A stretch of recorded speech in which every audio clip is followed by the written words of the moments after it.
Did you watch the Disney investor call the other day? I did for 3-4 hours, 10 new Star Wars series, 10 Marvel things.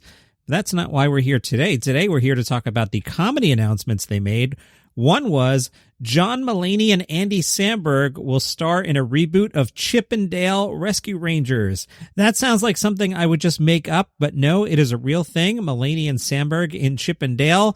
You'll have to wait until spring 2022, unfortunately. It is a combination of live action and computer animation. Seth Rogen will make a cameo as well. And in other comedy news from the big Disney thing, It's Always Sunny in Philadelphia was renewed for 4 more seasons. You'll get 18 seasons of it if it even stops there. I bet if they go 18, they'll go for a full 20.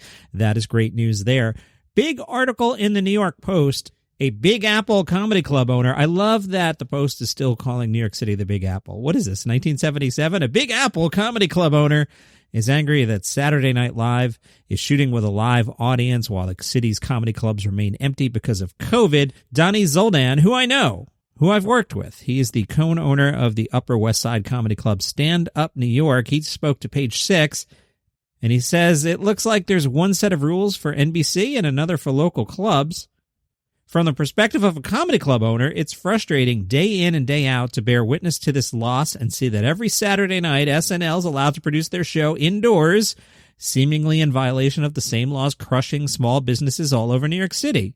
They have a live studio audience, and the cast members are not social distancing. I was watching the show Saturday night, and I was so upset that struggling comedy clubs are going out of business while they're doing their thing and collecting a paycheck.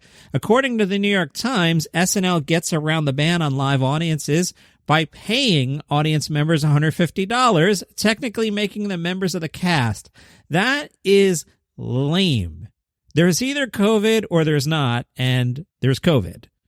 So paying people to get around the rules, come on, that's not cool. An NBC spokesperson said NBC Universal has implemented extensive safety measures that meet or exceed recommended industry protocols for productions and public health guidelines. Right, but can the comedy club do that? I don't know. Seems a little like New York City elite. There's definitely a New York City elite that gets to play by different rules. I digress. Donnie said big stars, including Pete Davidson, who graduated from the local comedy scene, should be doing more to help struggling clubs and comics. Chris Rock, Dave Chappelle, Amy Schumer, every one of them got their start at a comedy club, and it's so disappointing that they have been silent since the pandemic started. There has been no support from these big-name comics. I've reached out to a couple comedians, and I've not gotten a response. You may remember Donnie Zoldan's name. He got caught up in the whole James Altucher war with Jerry Seinfeld. Donnie said he bashed James as well as the club, saying we need to spruce up the club. So it's the rich guy picking on the little guy. The problem is a lot of these comedians made it and became rich. The point is to remember where you came from. Remember when you were broke and the upcoming comedians coming up behind you. The New York Post reminds everybody, back in March, Mike Birbiglia set up a series of GoFund pages to raise money for furloughed comedy club staff. Excellent job, Mike Birbiglia. And that some New York comics, including Michael Che, donated tens of thousands of dollars to one fundraiser benefiting staff from the Comedy Cellar. Nice job, Michael Che. 7daysvermont.com, 7daysvt.com writes, I watched a Vermont-connected satirical Bernie Sanders comedy movie, so you don't have to. I was intrigued. I clicked on the link. So this is the recap article, so you don't have to read it. We're getting very meta here. Spoilers, you weren't going to watch this thing anyway. Eager for revenge on the rich bullies who stole his lunch, Bernie Sanders pledges himself to bring down capitalism, declaring, I'm ready, Comrade Stalin, in a bedroom full of communist propaganda. The film's version of Bernie is kind of likable. Basically, he's a slacker whose one aspiration is to enjoy the good life without working, much like Bill and Ted or Jeff Spicoli in Fast Times. He's the slob in every comedy who ticks off the squares. Despite me pulling out those 2 paragraphs, this did not get a good review. Hannibal Buress spoke to Vulture about what motivates him now. He says, I could still have fun on stage. I enjoy coming up with bits. I think now, because of the lack of live performance, it's more exciting conceptually coming up with stuff. I get excited about that and getting other people on it, different ideas, different things developed, different folks to connect with, different ways of working. I'm always trying to figure out how to best work with my team of editors.